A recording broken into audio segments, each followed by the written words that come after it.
welcome to today's lecture. I'm very happy to see that so many of you have decided to join us today, despite this lecture being in English. My name is Aive Jürgens and I'm currently a master's student of English and Comparative Literature here at the Ruhr. And today I will talk to you about detective fiction. And this lecture is part of our first HERMAION blog, which is called Literarische Figuren im Spannungsfeld zwischen Ehre, Recht und Sünde. And today I will present you my BA thesis under the title Prototypes of the Literary Detective in Narrative Fiction, a comparison between Sherlock Holmes and Sir Auguste Dupin. And I would be grateful if you could save your questions until the end if they are not essential to your understanding. So, first, of course, an overview over today's contents.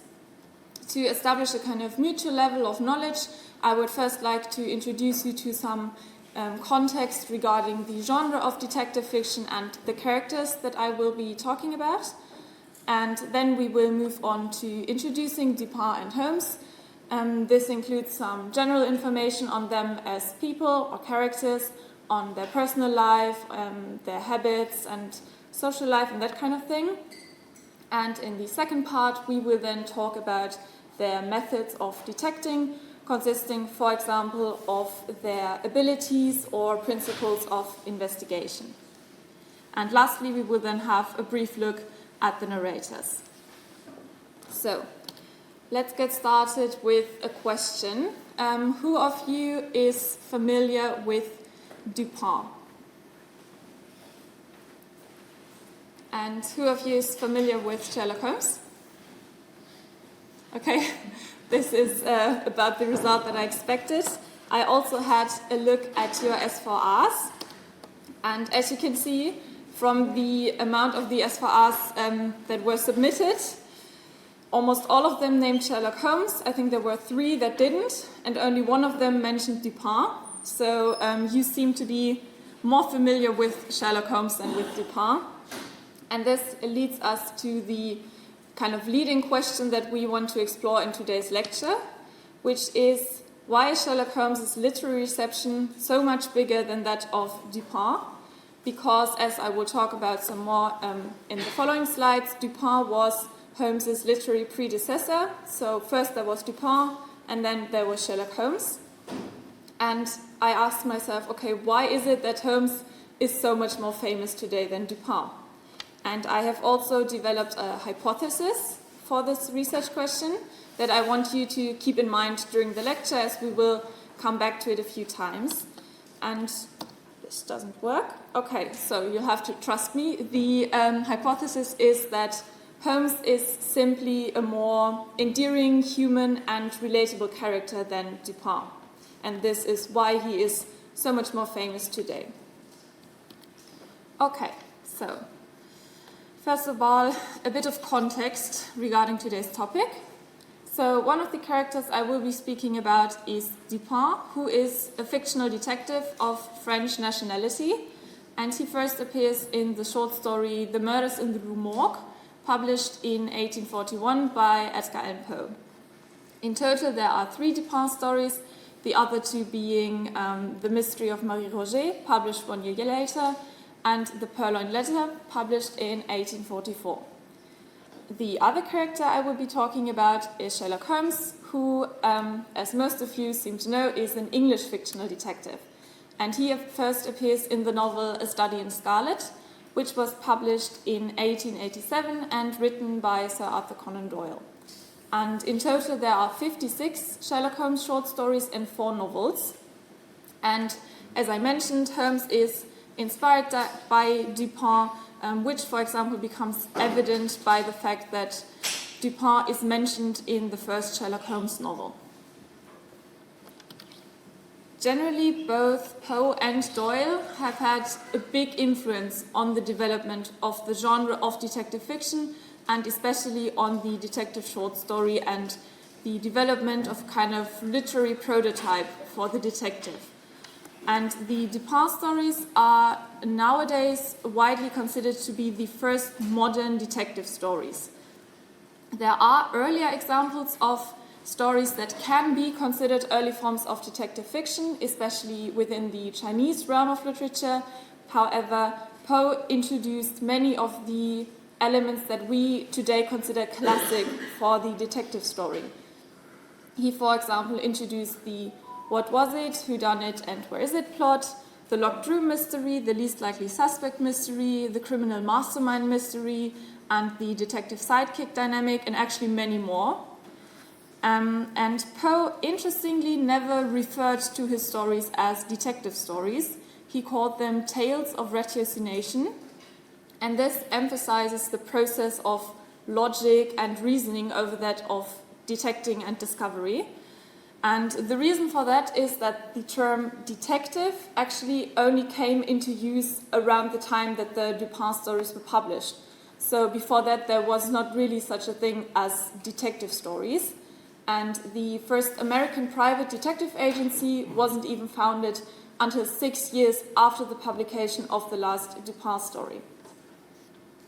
Holmes, as I mentioned, is closely modeled upon Dupin, and Doyle managed to popularize and further develop the elements that were first introduced by Poe. And these were then even further developed during the so-called Golden Age of detective fiction, which refers to the time period of the 1920s and 30s, and includes the works of writers such as Agatha Christie, Dorothy L. Sayers, or G.K. Chesterton.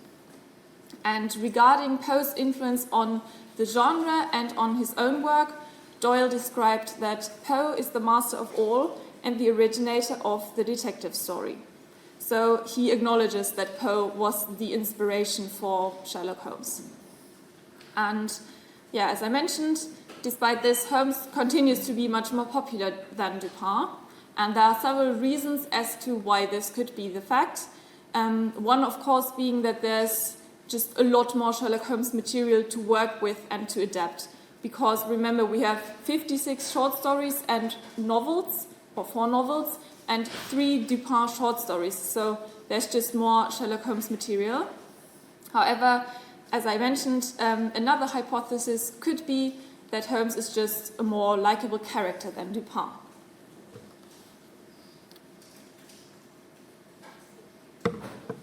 So, while working on constructing this lecture, I realized that actually the work of a literature student is very similar to that of a detective, and that the way in which we write a comparative literature analysis is very similar to the investigation process of a detective. Because first, of course, we don't have it. Okay, I'll just go out of the presentation. So now, unfortunately, it's going to be a spoiler. I wanted to reveal each of those separately, so maybe just look at the first one. So we have the mystery or the question at the center of the mystery. And this means that we have to find our research question in academic terms, and we need to determine what we need to find out to find the solution to our mystery and how we can accomplish this. In my case, the question was, why is Holmes so much more popular? And the method of investigation that I chose was to compare the two characters with each other. And I needed to develop some categories of comparison, which I have already presented to you in form of my table of contents. And every good mystery also, of course, has a crime scene, meaning what you need to look at to find the evidence to prove or misprove your theory and find the answer to your question. So in terms of literary work, this would then be the selection of material. And I have chosen The Murders in the Rue Morgue, which is the first Dupin story, and A Study in Scarlet, which is the first Sherlock Holmes story. And then I chose 2 more stories, which are The Purloined Letter for Dupin and A Scandal in Bohemia for Sherlock Holmes. And I chose the latter 2 because they are very similar in terms of structure and content. Both are about the detective having to find a stolen letter that was stolen by their intellectual rival. Please also note the abbreviations at the top, because I will use them in the following to indicate where the quotations I have used come from. And the purpose of examining a crime scene then is, of course, to find the evidence and to find the answer to the question. And the way in which you would do that in a literature analysis would be to do a close reading of your chosen texts. Of course, the more the better. So I have only chosen 4 texts because I was limited by the scope of my BA thesis, but generally the more texts you choose as a basis, the better. And the evidence then hopefully leads us to the deduction, meaning the ability to interpret the evidence. So at this point you need to ask yourself what the evidence you have collected tells you and how you can put your findings into a larger context. So this would be the analysis portion of your paper. And if you have done that, of course, for a detective, the conviction is the only thing missing. For us, this would be the conclusion. So evaluate what is the solution to our research question and whether our initial theory was correct or not. So let's do that.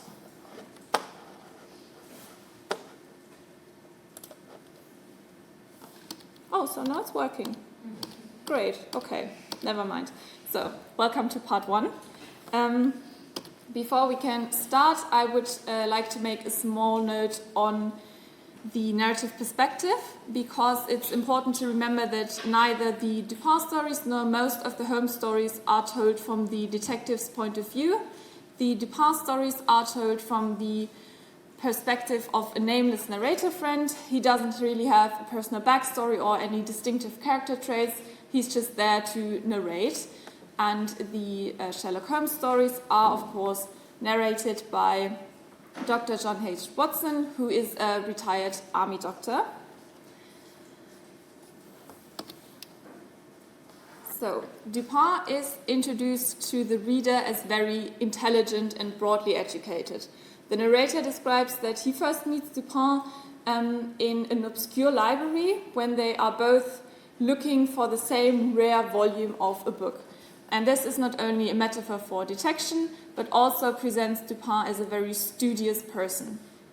And the narrator further describes that books were Dupin's sole luxuries, meaning that books are basically the only thing he indulges in and spends his money on. And the reason for that is that Dupin is kind of economically handicapped, that is to say, he's not wealthy.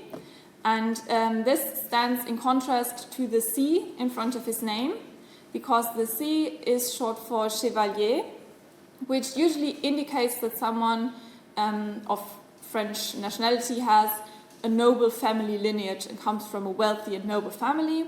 However, it turns out that while Dupin is from a noble family, this family has been impoverished a number of years due to some circumstances that are never further specified. And other than that, there's no real information regarding his family background or personal background. And Holmes is introduced to the reader in very similar fashion than Dupin, meaning also as very intelligent and educated. Because Watson first meets Sherlock Holmes while he's working at a chemical laboratory of a hospital. And the common acquaintance that introduces both Watson and Holmes to each other, because he knows that both of them are looking for a roommate, states that nobody really knows what Holmes is working on and what he does. However, it turns out that his field of study is actually the science of deduction and analysis, which is a scientific branch that Holmes himself developed, which is concerned with everything criminal investigation and chemical forensics. And while Watson meets him, he's working on a test that is supposed to determine whether a stain is a blood stain or just a regular stain.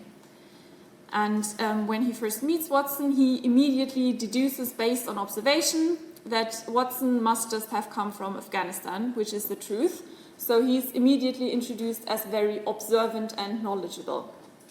And like Dupin, in the initial Sherlock Holmes stories, there's no information regarding his family background. However, there is one crucial difference to Dupin, which is that Holmes has a highly specific level of knowledge, which is limited to his area of expertise. Remember, Dupin seems to know something about everything. The narrator is always impressed by his broad knowledge in almost every field, and Holmes' knowledge is very limited. And Watson describes that, quote, "His ignorance was as remarkable as his knowledge. Of contemporary literature, philosophy, and politics, he appeared to know next to nothing." And Watson describes that Holmes seems to be even ignorant of the Copernican theory, meaning the composition of the solar system. Literary critics and readers alike have long theorized regarding possible real-life inspirations for the characters. And one possible inspiration for Dupin that is often mentioned is someone called François-Eugène Vidocq, who is an ex-convict who became the French Minister of Police, so he was a real person, and he published several works of literature, one being his memoirs and the other one being the unpublished passages in the life of Vidocq. And in those there's a character called Marie Dupin, and it is very safe to assume that Poe read those unpublished passages because he was working as an editor for the Gentleman's Magazine during the time in which those unpublished passages were published in that very magazine. Another possible inspiration could have been the also real French statesman André-Marie Jean-Jacques Dupin, and he was renowned for having an encyclopedic memory and for being a polyglot. Polyglot comes from the Greek words poly for many and glotta meaning tongue or language, so a polyglot is basically someone who speaks a lot of languages. And the, in my opinion, most likely theory is that the surname Dupin could be a play on the English word to dupe, which means something along the lines of to trick, mislead, or cheat. And it will hopefully become evident in part number 2 of this lecture why I think this is a very fitting association for Dupin. And regarding Holmes, there's even more speculation as to possible inspirations for the character. One, of course, as we already talked about, was Dupin, and the other one could have been another contemporary fictional detective called Lecoq, who was created by Émile Gaboriau. And there are also several real-life inspirations often theorized. One is Dr. Joseph Bell, who was a personal friend of Sir Arthur Conan Doyle's, and Dr. Joseph Bell is today considered to be the pioneer and father of chemical forensics, and he, for example, worked as a consultant on the Jack the Ripper case. Another inspiration could have been Wendell Scherer, a contemporary private detective, or even Sir Arthur Conan Doyle himself. However, it is important to remember that all of these are largely speculative. There's no concrete evidence to prove or misprove any of them, which, in my opinion, is what makes them so fun, but you'll then have to be careful with those in academic papers. So, now moving on to the setting. Both the Dupin and the Holmes stories have a metropolitan setting and take place in the second half of the 19th century. And as you can see on the 2 contemporary maps that I have selected, Dupin lives in Paris and Holmes lives in London. And generally the urban sphere is very suitable for the genre of detective fiction. And there are several reasons for that. The first and most obvious being that more people, of course, means more crime, means more opportunities for investigation. There's just more to do in the city than, for example, in a village. And secondly, the anonymity of the city or the city crowd often presents a challenge to the investigator because he has to identify the criminal and he has to locate the criminal within the city crowd. And also in a lot of cases, if there, for example, is a homicide that needs to be investigated, the victim needs to be identified first, and then the criminal, and then you have to find the criminal.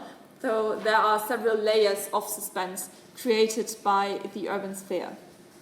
And thirdly, the way in which the characters interact with the setting can also tell us something about them as people, because, for example, Holmes often moves through the different social classes and areas of London and has a lot of different acquaintances. He he likes to disguise himself and uses the anonymity of the city to lure in the culprit in a false sense of security.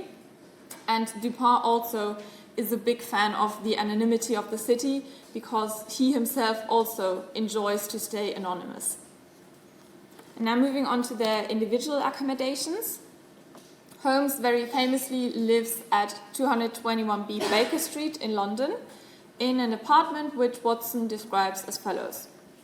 The rooms at number 221B Baker Street consisted of a couple of comfortable bedrooms and a single large airy sitting room, cheerfully furnished and illuminated by two broad windows. So the impression immediately is that of a comfortable, friendly and rather homely space. And Dupin, on the other hand, lives in a time-eaten and grotesque mansion, long deserted and tottering to its fall in a retired and desolate portion of the Faubourg Saint-Germain. Indeed, the locality of our retirement had been carefully kept a secret. So his accommodation very much presents a contrast to that of Holmes, and the difference between their two living situations also tells us something about them as people. Because Holmes's flat is located on the bustling, busy central Baker Street in London, meaning it is very accessible to his clients that come to consult him. And this reveals that he seems to enjoy the popularity that his reputation as a detective has given him. And also the comfortable flat presents a stark contrast to the outside world of dark and dangerous London in which he has to conduct his investigations, and this again adds another layer of suspense to the investigation process. Dupin's way of living, on the other hand, as we can see, is very remote, anonymous and secluded. He doesn't really have visitors, and if he does, those are never strangers or clients, and only ever people he is already familiar with. And he also only goes out at night because he likes to observe the people of Paris and then make deductions about them based on those observations. So in my opinion, I think that Dupin's accommodation is actually more fit for a criminal than for a detective. And also his unusual way of living creates a distance to the reader, because we as readers are able to relate much better to the comfortable apartment of Sherlock Holmes than to the mansion of Dupin. Next, I want to introduce you to Dupin and Holmes's routine, habits, and general social life. So, Dupin, as mentioned, lives a very secluded lifestyle, and the narrator describes that it, quote, had been many years since Dupin had ceased to know or be known in Paris. So the narrator basically claims Dupin doesn't have any social contacts and he doesn't meet any people. However, this is not entirely true because Dupin does have a certain number of acquaintances. He is, for example, acquainted with the person that is falsely accused in the first short story, in the Murders in the Rue Morgue. He's also acquainted with the prefect of the Parisian police, so the chief of the Parisian police force, and he's also acquainted with the culprit of the third short story, The Purloined Letter, and this person is called Minister D, and he's an old acquaintance of Dupin's. Still, there's never a mention of any female acquaintances, and the narrator seems to be the only society that Dupin regularly keeps. Regarding Holmes' social life, you need to make a differentiation between his professional social life and his private social life, because professionally Holmes has a lot of acquaintances, and those from all of the different social classes and areas of London. However, privately, he seems to be as solitary as Dupin, and according to Watson, loathed every form of society with his whole bohemian soul. Also similar to Dupin, there are no real love interests. The only woman ever mentioned by Sherlock Holmes is Irene Adler, who is his opponent in A Scandal in Bohemia, but he doesn't show any explicit romantic or sexual interest in her. It seems to be mainly respect for her intellect. Dupin has a very peculiar routine. which the narrator describes as follows. At the first dawn of the morning, we closed all the massy shutters of our building. We then busied our souls in dreams, reading, writing, or conversing, until warned by the clock of the advent of the true darkness. Then we sallied forth into the streets, roaming far and wide until a late hour. So the narrator describes that Dupin seems to be enamored of the night, meaning he's in love with the night. And this goes so far that Dupin apparently seems to want to reverse the times of day and to interchange day and night. Because, as I mentioned before, he only goes out during the night and he stays inside during the day. He darkens the room and spends his day reading inside his library. And this not only begs the question of when he actually sleeps, but also makes him appear very unapproachable and atypical to the reader. Holmes also has very regular and quiet habits, and his hobbies mainly consist of conducting experiments, strolling through London, or playing the violin. And his private life, however, is not as quiet as one might assume based on these hobbies, because he often fluctuates between periods of high activity and depressive episodes. And Watson describes that, quote, "Nothing could exceed his energy when the working fit was upon him. But now and again a reaction would seize him, and for days on end he would lie upon the sofa, hardly uttering a word."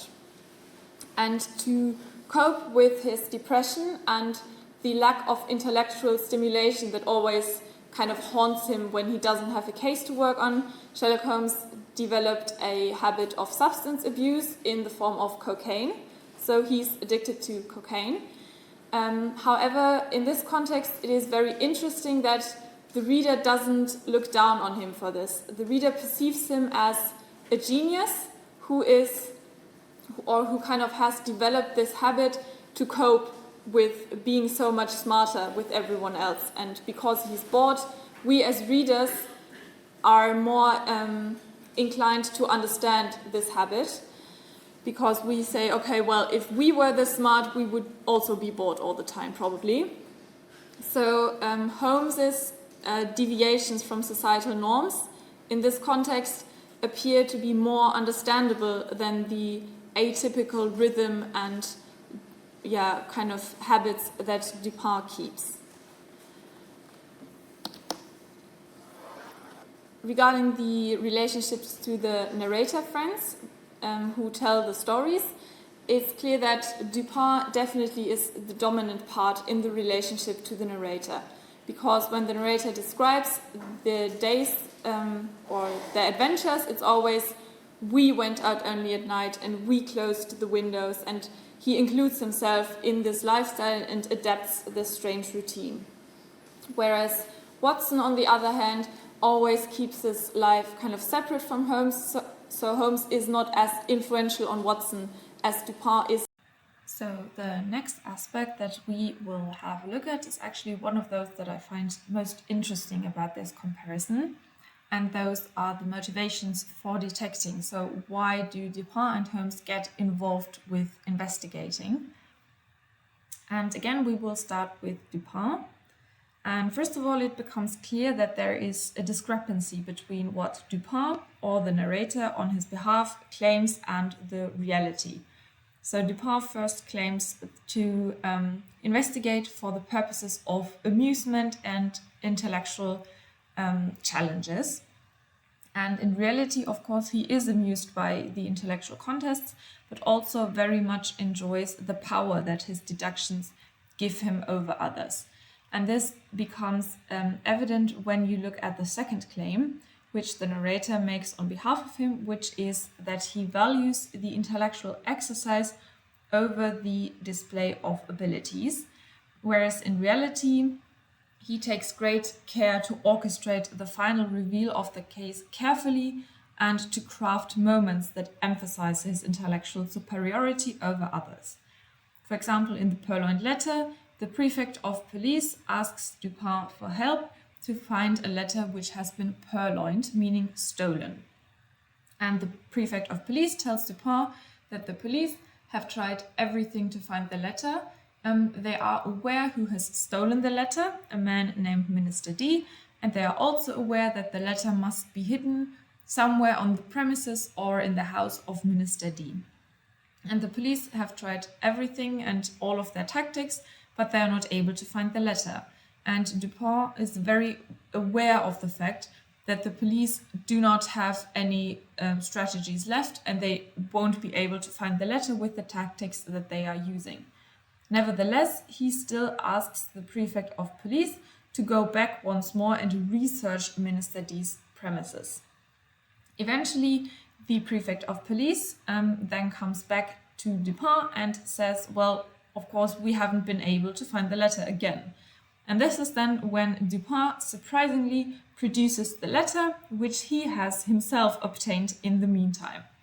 So it is clear that he values the intellectual satisfaction because he wanted the prefect of police to search again so that he would be even more frustrated than before and even more surprised that Dupin has been able to find the letter. The third claim that he makes is that of nobility and honor. In The Murders in the Rue Morgue, he states that he gets involved with the investigation because he wants to repay a debt that he owes to an acquaintance, a man named Le Bon.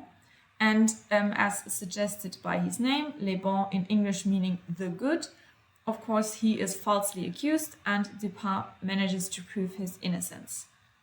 In the purloined letter, he states that he wants to help a lady in need because the letter has been stolen from a lady with great political importance. In The Murders in the Rue Morgue, his claim seems to be true. In the purloined letter, however, there's a lot more to it, because first he is helping to shelter an illicit romance of which the letter is proof. And secondly, he's aware that the letter, because of the identity of the people involved, is of great political importance, and that it can aid the downfall of Minister D, who has stolen the letter.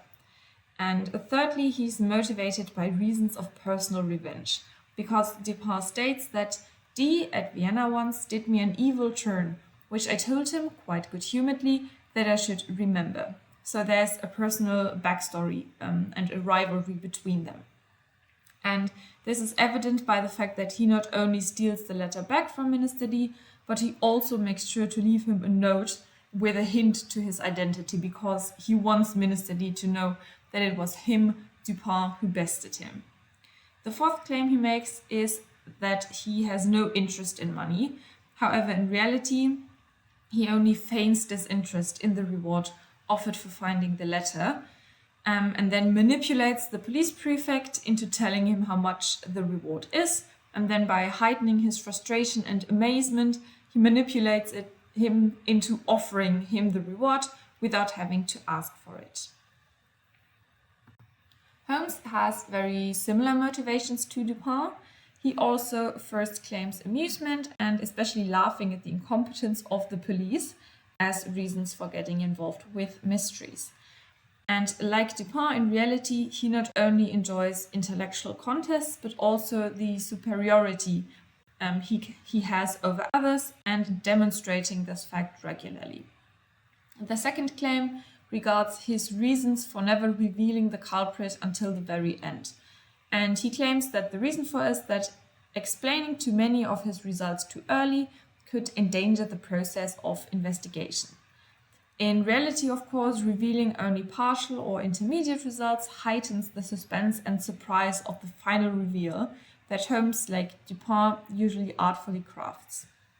Moreover, it allows Holmes to retain some leeway in case some of his hunches don't pan out. And this ties in with the third claim, that he states that I don't mind telling a story against myself, meaning he states that he's not embarrassed to admit when he went wrong during the investigation. This is true, but at the same time, Holmes is also very receptive to flattery and very much craves and enjoys the admiration and praise of other people. The fourth claim regards money as a motivation, because Holmes's profession, of course, is to be a consulting detective, meaning he earns a living by solving the cases, and therefore is dependent on the rewards offered for them. This is true, however, it is not the entirety of the truth, because Holmes is not only motivated by money, as he sometimes claims, but also a sense of duty he feels towards his clients and a love of the neutral truth. So to summarize their motivations regarding their involvements in solving mysteries, Dupin claims his main motivators to be amusement and honor, whereas in reality he's motivated by far more than that. He of course is amused by the intellectual contest, but also enjoys the power play and carefully stages the final reveal of his cases. Money and the financial incentive also play a role for him, and in the Purloined Letter especially, he wants to get political leverage and personal revenge on his rival. Holmes, on the other hand, claims amusement, the intellectual talent, and money as his prime motivators. And those turn out to be true, however, there is more to it than that, because just like Dupin, he also enjoys the occasional showdown, and notably for him, a love of the truth and a sense of duty also contribute to his engagement with the cases. So to summarize the summary, Dupin hides his more immoral side, whereas Holmes hides his moral side. Holmes is more transparent about the fact that he's motivated by worldly matters, such as money, whereas Dupin is not, and Dupin pretends that he is kind of better than everyone else, whereas in reality he is not.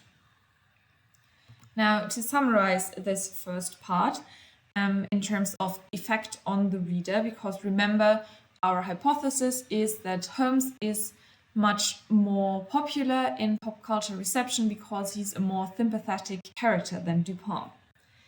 So it becomes clear that there are a lot of parallels between how they as characters are constructed. Both are highly intelligent and always interested in broadening their knowledge horizons. Both seem to be the rather solitary type, and the narrators are their closest acquaintances. However, considering our hypothesis, Dupin generally appears less relatable than Holmes, and his habits appear to be more socially deviant. Because Holmes, while he does have some odd habits, always remains an English gentleman, and his habits and drug abuse appear as the understandable eccentricities of a man of genius, as Grella states. And furthermore, Holmes seems to be more authentic than Dupin, as he is more transparent about his motivations for detecting. Because, as we have established, Holmes hides the immoral nature of his motivations, whereas Holmes hides the moral dimension of them. Moreover, Dupin generally is a more law-abiding citizen than Holmes, but he always puts his own interests first. But more on that also in the part regarding methods of investigation. Holmes's occasional legal infringements are always in line with his codes of ethics and morale and in the sense of fair play. Also, Holmes often philosophizes about justice, which is something that Dupin never does, although he philosophizes just about anything else that he can lay his eyes on. So, in my opinion, so far the hypothesis that Holmes is a more endearing and sympathetic character seems to hold up so far. Now, moving on to the second part, methods of detecting, and starting with the detective's abilities. So the results of both Dupin's and Holmes's investigations often appear to be the results of a certain intuition that other people just lack. In reality, actually, they are, however, the result of a very unique combination of abilities that we will now have a closer look at. Both are characterized by a combination of outstanding logical abilities and creativity. Dupin is a bipart soul, meaning that he combines both the creative and the resolvent. He is at the same time a poet with imaginative capabilities and a mathematician with analytical abilities. And this unique combination allows him to best the police, who usually lack the imagination needed to adapt their investigative measures to each individual case. Holmes also is at the same time a scientist and an artist. And his identity as a musician, remember I told you earlier that he is a violin player, seems to be as central to his person as his belief in logic. And he is very dedicated to his profession, and Watson states that he brought detection as near an exact science as it ever will be. So it seems that on first glance, Dupin the poet stands in contrast to Holmes the scientist, and that Dupin can be read as a plaidoyer for the importance of imagination in a scientific world. However, if you take a closer look to them, this distinction doesn't really hold up, because there's also an artistic component to Holmes's scientific dedication. And we have this beautiful quote where it says that, like all other arts, the science of deduction and analysis is one which can only be acquired by long and patient study, meaning that this scientific approach is seen by Holmes as an art form as well. So he is also at the same time artist and scientist. And what makes both of them good investigators or detective, therefore, are their outstanding observational skills and that they are capable of being imaginative in their analysis and analytic in their use of the imagination.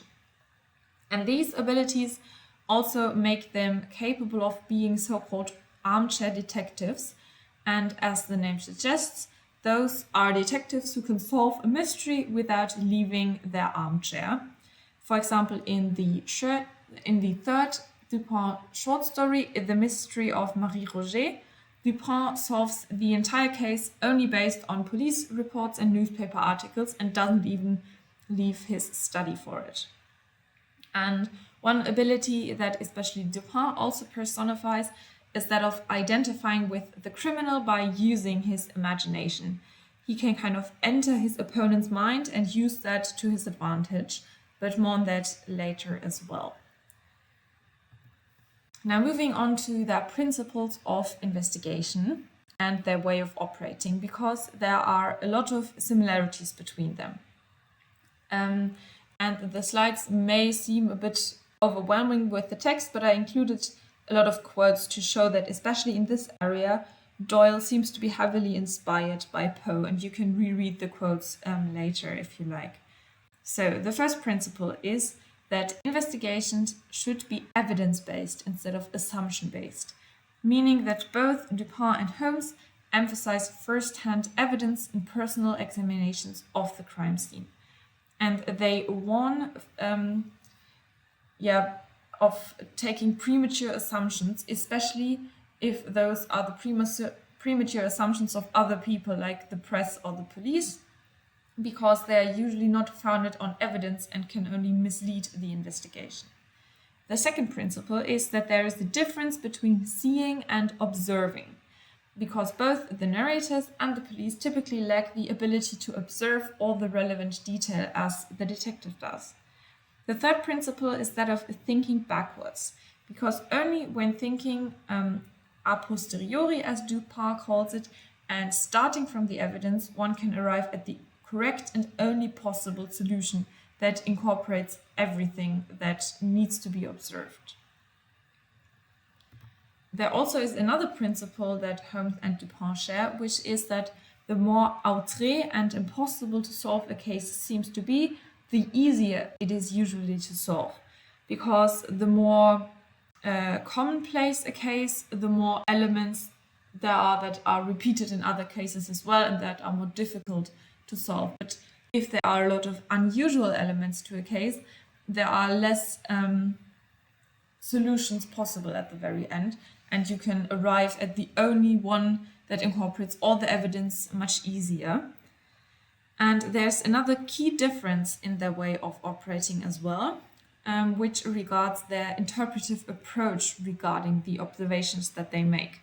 Because Dupin never focuses on what has occurred, but instead on what has occurred that has never occurred before, meaning he focuses on the peculiarity of the evidence and the novelties of the case.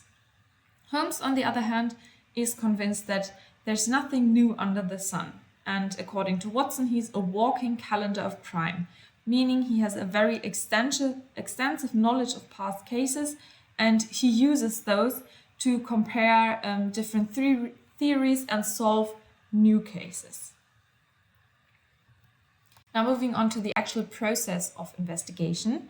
During the investigation process, both Dupin and Holmes have a tendency to exclude others from their thoughts and actions.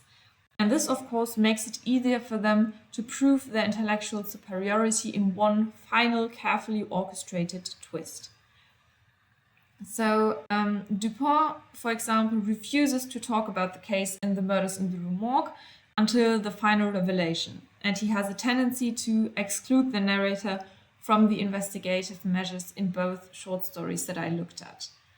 Holmes also, as I mentioned earlier, does not reveal the results of his theories during the investigation process. However, he sometimes reveals parts of his theories and never the entire results, because he states that a conjurer gets no credit when once he has explained his trick. So again, he is more transparent about why he does what he does, meaning about why he doesn't explain everything all at once, than Dupin, who is just not saying anything. And while Holmes sometimes excludes Watson, like Dupin does with the narrator, he at the same time often asks Watson actively to participate in the investigation on a regular basis. For example, in A Scandal in Bohemia, Watson offers to leave the room when the client comes to consult Holmes, and then Holmes says that he wants Watson to stay because he may want his help with the investigation. Holmes also sometimes outsources parts of the investigation to the so-called Baker Street Irregulars, a group of men from a lower social class who can just find information that people would never tell the police, but they would tell other people that live in the same district as them. Regarding their manner of explanation and investigation, both are very active, rational, and matter-of-fact during the examination and investigation process. And Watson, for example, likens Holmes to a foxhound with flashing eyes that is following a trail when he is investigating. And both also, as I previously mentioned, enjoy lengthy explanations of the case's solutions and have a tendency to become lost in thought while doing so. And in case of Dupin, his manner of explanation actually differs quite dramatically from his usual behavior. His eyes become vacant, his voice starts to tremble, and his voice even takes on an entirely different tone, and he seems to be kind of divorced from reality. And more than that, Dupin's explanations are a mixture between explaining and lengthy philosophizing, while those of Holmes are more precise and action-oriented, and he's much more captivating and engaging from a reader's perspective while explaining his investigations. Both Holmes and Dupin also have a very similar approach to examining a crime scene or a mystery. And they focus first on partial problems and the evidence that stands out to them and thoroughly examining the crime scene. For example, in The Murders in the Rue Morgue, Dupin first focuses on how the culprit could have been able to enter the room and how they could have been able to leave it instead of everything all at once. Dupin is very detail-oriented. However, the actual investigation of the crime scene in The Murders in the Rue Morgue is not described in a lot of detail. The narrator only states that, quote, Dupin scrutinized everything, and this includes the victims' bodies, accompanying rooms, and the yard. And the actual process of investigation and of examining the crime scene and the resulting thought process is only explained much later in the story, when Dupin gives his final explanation of the case. Holmes also is very active in his investigation, and crucially, the reader bears witness to this. Holmes uses a tape measure, he has a magnifying glass, he collects dust from the scene, and he moves around a lot. He does not just stand in one corner, but he kneels, he lies down, and he moves around. He's very active. And as I mentioned, here, crucially, the reader is witness to those examinations, and they are described by Watson live while they are happening, and not retrospectively like those of Dupin. So this again makes Holmes much more engaging than Dupin from a reader's perspective. So they also have a number of investigative methods that they share, the first being a distraction. In the purloined letter, Dupin needs a distraction that allows him to re-steal the letter hidden in Minister D's room. So to distract Minister D, he stages a distraction. He pays a man to shoot a gun into the air in a crowd full of people down in the street. And of course, because he tells him to shoot into the air, no one is hurt. However, the innocent bystanders are naturally terrified and scream in fear. And Holmes also does the same thing in A Scandal in Bohemia to distract his opponent, Irene Adler. However, in contrast to Dupin, he states that he took care that everyone in the street was an accomplice. They were all engaged for the evening. So instead of scaring innocent bystanders like Dupin, he hires all of the people involved and pays them. This leads him to appear less remorseless and more sympathetic towards other people than Dupin, who doesn't really seem to care about collateral damage and other people's mental health, as long as it serves his goals. Both also use disguises to sneak around and conceal their identity. Watson describes that when Holmes is in disguise, I had to look 3 times before I was certain that it was indeed he. So Holmes is very skilled at disguising himself. And Watson also describes further that he not merely changed his costume, his expression, his manner, his very soul seemed to vary with every fresh part that he assumed. And Dupin is also very skilled at disguising himself physically. However, his ability to identify with another person on a mental level kind of also enables him to disguise himself on the mental level. So he uses this ability to outwit his opponents because he's able to adopt the mind of the criminal so much so that he actually kind of becomes the opponent. In the purloined letter, for example, he identifies so much with Minister D that he not only manages to outmaneuver him, but that he even copies the crime, because remember, he re-steals the letter. He steals a letter that has already been stolen and copies the criminal, and this blurs the line between the detective and the criminal. And thirdly, regarding their manner of convicting the criminal in the end, Holmes likes to lure in his suspects in a false sense of security. He tries to appear as little intimidating as possible to kind of get them to talk and to confess, ideally. Dupin, on the other hand, often relies on intimidation and deception to get the culprit to confess. In The Murders in the Rue Morgue, the narrator describes that Dupin drew a pistol from his bosom and placed it without the least flurry upon the table.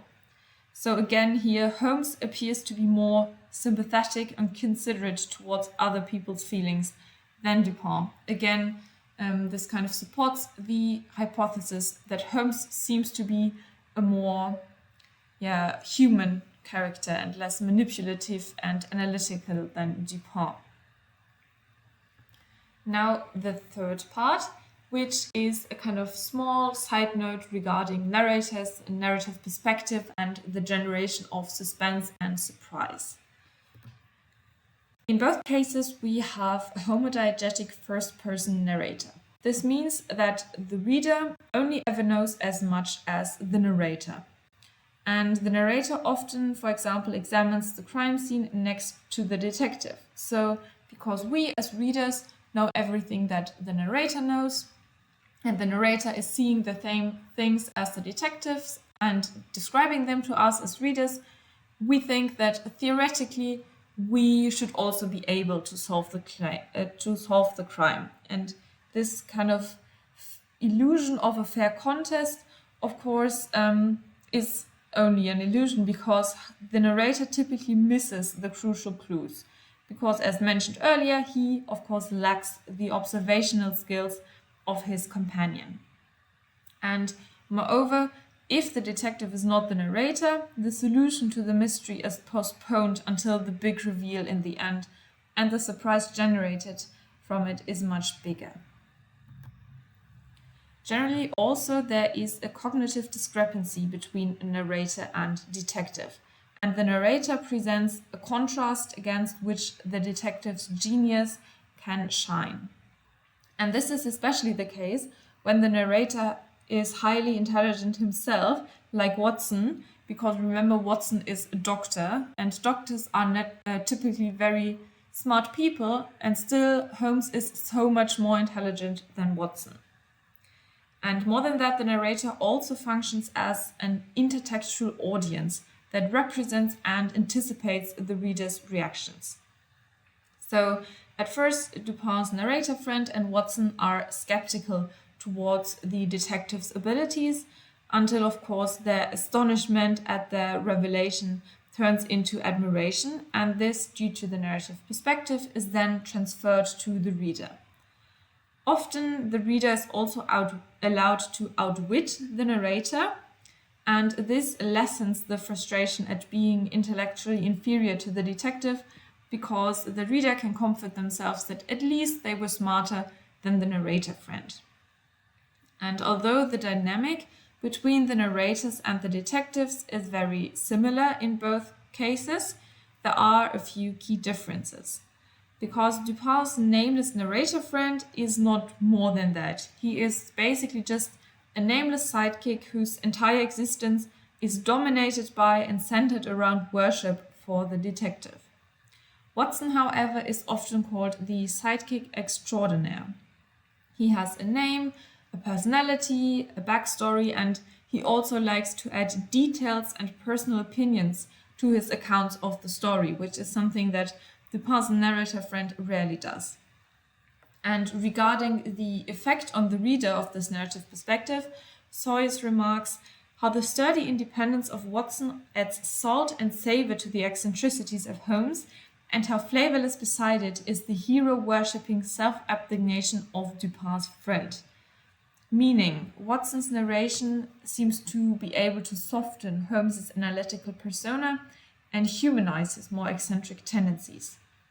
On the other hand, the narration by Dupin's companion does not take away any of Dupin's more unapproachable character traits or abstract personality. So Holmes just appears more sympathetic because of the way that Watson tells the story. Or not just because of that, but this is also a huge contributor to how we as readers perceive the detectives. Now, before we come to the summary, I would like to remind you of our question that we wanted to investigate during this lecture. And this was, why is Holmes's literary reception so much bigger than Dupin's? And as you will remember, our hypothesis was that Holmes is a more likable, human, and relatable character. So please keep those in mind during the summary. Now, generally, it becomes clear that Poe laid the foundation of the detective story, and that Doyle kind of managed to perfect the eccentric, lovable detective figure.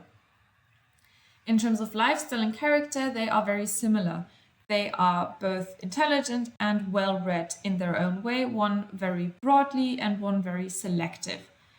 Both are also rather eccentric, however, as we have established, Holmes's habits appear to be less abstract and more understandable than those of Dupin. They also share a few motivations, especially those of money, enjoying the demonstration of intellectual superiority and looking for an intellectual contest. The crucial difference here is that Holmes is transparent about his worldly motivations like money, whereas Dupin pretends to only look for amusement and to operate on a basis of nobility. So Holmes hides the moral dimensions of his motivations, like the sense of duty he feels towards his clients, whereas Dupin hides the more immoral motivations he has. And Holmes therefore appears to be more trustworthy and authentic to the reader. And what distinguishes both of them is the fact that they are bipart souls, meaning they combine both the creative and resolvent, which allows them to use both analytical and imaginative traits to solve a case. They also have very similar tactics of investigation. They both value first-hand evidence and have similar approaches to examining a crime scene. However, one crucial difference between them is that Holmes relies on past criminal cases, whereas Dupin mostly focuses on the novelties of a case. Generally, as I mentioned, Holmes's investigations are described in more detail, and he uses, for example, scientific tools and is very active, and this makes him more engaging to the reader than Dupin's retrospective summaries of his examinations. Both also share a number of methods, for example, using distraction and deception to outwit the criminal. Dupin, however, is willing to sacrifice innocent people to get to his goal, and therefore appears more ruthless and manipulative than Holmes, who never violates his code of ethics and to solve a case or get to his goal.